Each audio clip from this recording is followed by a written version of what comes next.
Hello, ladies and gentlemen. My name is Aaron Cohen from Goodman Campbell Brain and Spine and Indiana University Department of Neurosurgery. I'm a neurosurgeon, and by training, I'm involved with surgical clipping of cerebral aneurysms. I would like to thank all of you for joining us. I would also like to thank the National Brain Tumor Foundation for allowing me to present this information and prepare the information.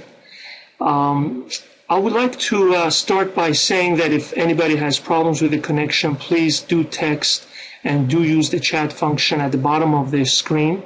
Christine Buckley, who is the moderator, will try to answer your questions this evening.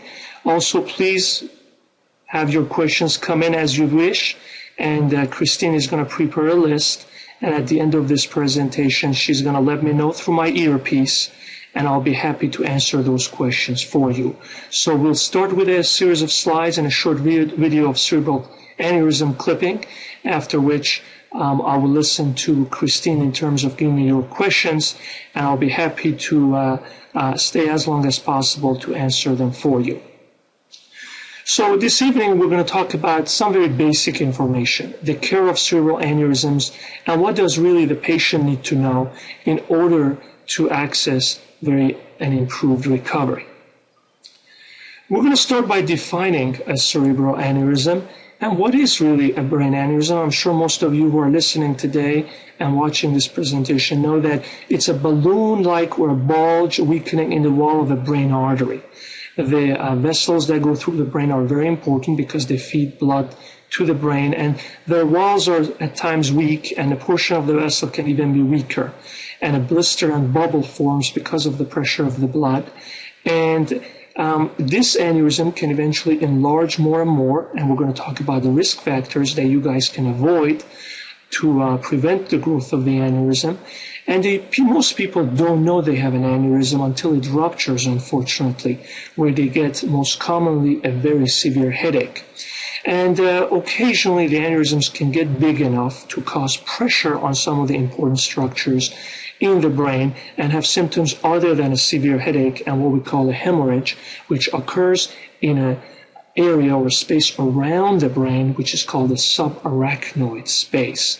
So when an aneurysm ruptures and the blood comes out of the vessels, it really spills over into a space around the brain, just surrounding it, and it's like a web, and that's what's called an arachnoid. And the blood just in that area is called subarachnoid hemorrhage, and it has significant sequelae, and we're going to go over the detail this evening for you, and I hope we can add some extra information to what you know.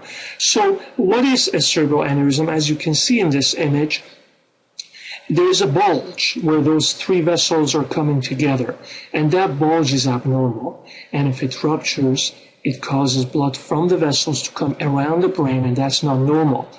Typically, the brain likes the blood to be contained within the blood vessel, and that's how it uses the oxygen and the food out of it.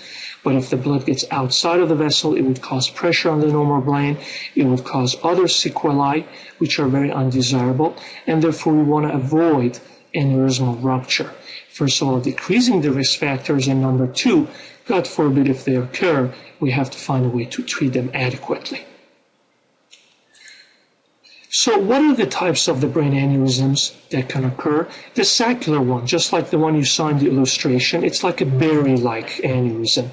Their aneurysms are giant. They get to a huge size, like 2.5 centimeters. Usually aneurysms are about 5 millimeters to a centimeter, but they can get giant to 2.5. And they can become fusiform. In other words, they no longer look like a berry or a balloon. They engulf the whole parent vessel, which is important, and the whole vessel becomes large. And those are challenges that as physicians we face in terms of fixing them without sacrificing the parent vessel where the aneurysm comes from. The parent vessel is important because that's the vessel that is taking blood to the brain and has to be kept in order to avoid any stroke. So there are also mycotic aneurysms that are caused by an infection, but usually those are very rare, and we're not going to go through details of those aneurysms. So what's the incidence of cerebral aneurysms in the United States?